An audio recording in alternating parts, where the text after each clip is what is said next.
নমস্কার বন্ধুরা, আজকে আবার নিয়ে এলাম একটা নতুন রেসিপি, পুর ভরা আলুর দম। চলুন শুরু করি। প্রথমে আলুগুলোকে এইভাবে ছুলে নেবেন, তারপর একটা ধারালো কিছু দিয়ে বা এরকম চামচ দিয়ে এই আলুগুলোকে এইভাবে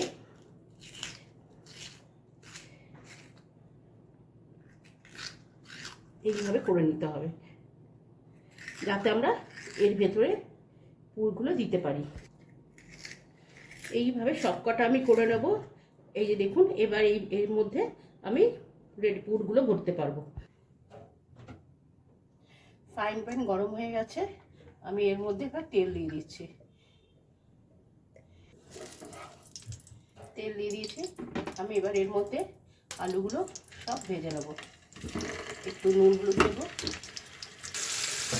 আমি এর মধ্যে এবার একটু নুন দিয়ে দিলাম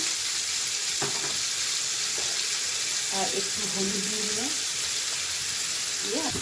এবার আমি এটাকে একটু ভেজে নেব, নুন হলুদ দিয়ে করে ভেজে নেবো।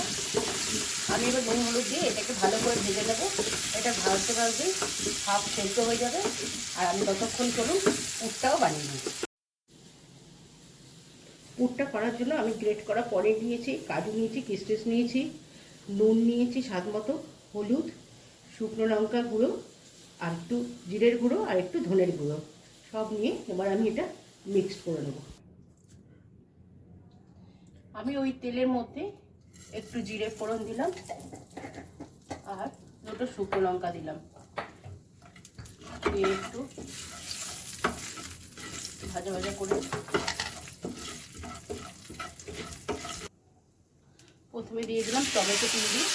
একটু টমেটো পিউরি দিয়ে একটুখানি কষিয়ে তারপর এর মধ্যে আমি দিয়ে দিলাম কাজু বাদাম বাটা,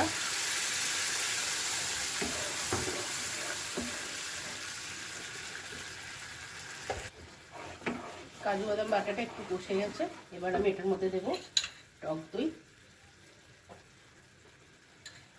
দিয়ে নাড়তে নেড়ে নেবো। এবার এর মধ্যে আমি দেব নুন, পরিমাণ মতো নুন বা স্বাদ মতো নুন, হলুদ,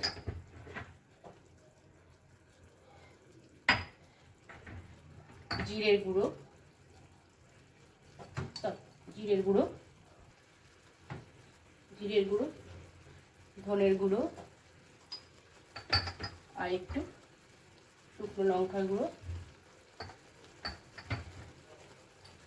দিয়ে আমি এটাকে ভালো করে কষিয়ে নেব।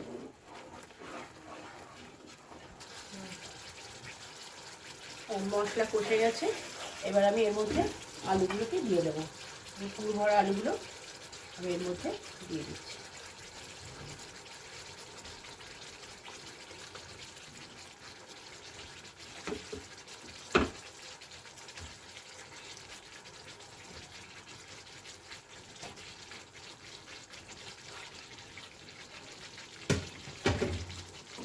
এবার এইগুলোকে একটু নেড়ে ছেড়ে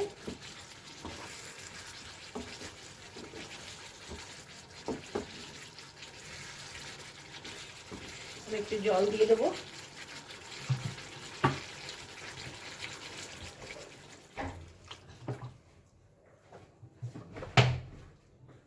আমি একটু জল দিয়ে দিলাম, এটা যাতে হাফ সেদ্ধ হয়ে যায়।